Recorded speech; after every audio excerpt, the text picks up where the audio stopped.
Once I figured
we were doing a game for one of these little you plug it into your TV, the game is in the controller things. It was an X-Men game. And suddenly, after all these years, storage and processing time and all the rest of that really was an issue. So we needed to cram as much art as we could in as little space as possible. So we had this game, it was a storm game. The character Storm, she fights people off while flying through the air. So we needed a lot of backgrounds. These backgrounds were all designed to scanline parallax, so they were whizzing by underneath you in a kind of perspective. And we needed as many of these environments as we could, but we didn't really have much space.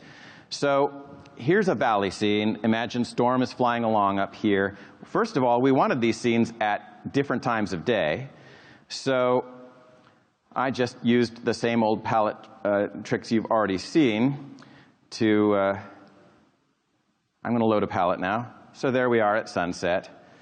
And then I'm going to load another palette now. And there we are at night. You'll notice that some clouds changed and disappeared in there. But we also needed other environments. So now I'm going to load another palette. And we'll just get rid of those hills and all those trees, and now we're up in the stratosphere looking down at clouds. I'm going to load another palette here. Here we are at sunset.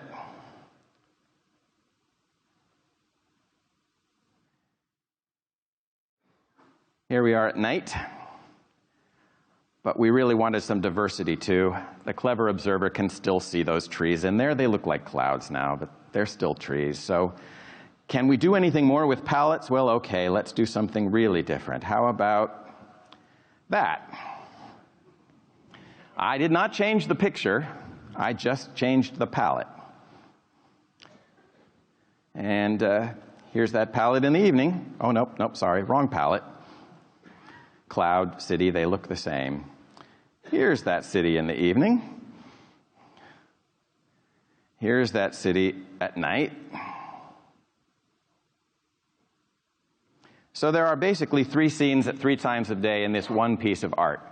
And I will be talking a little later about how I do that as well.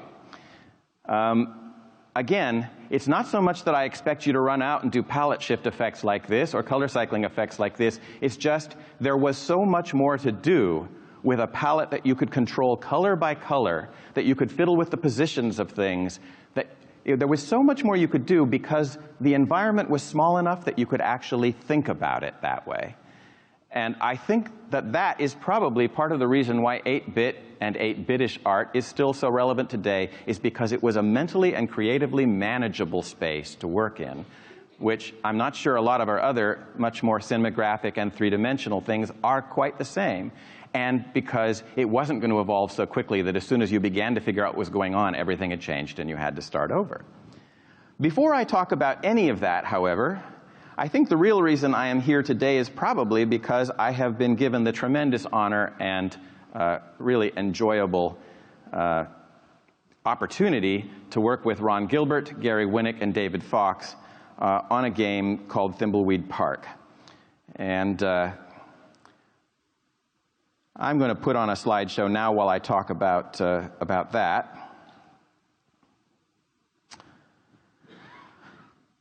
Let's see here. There we go.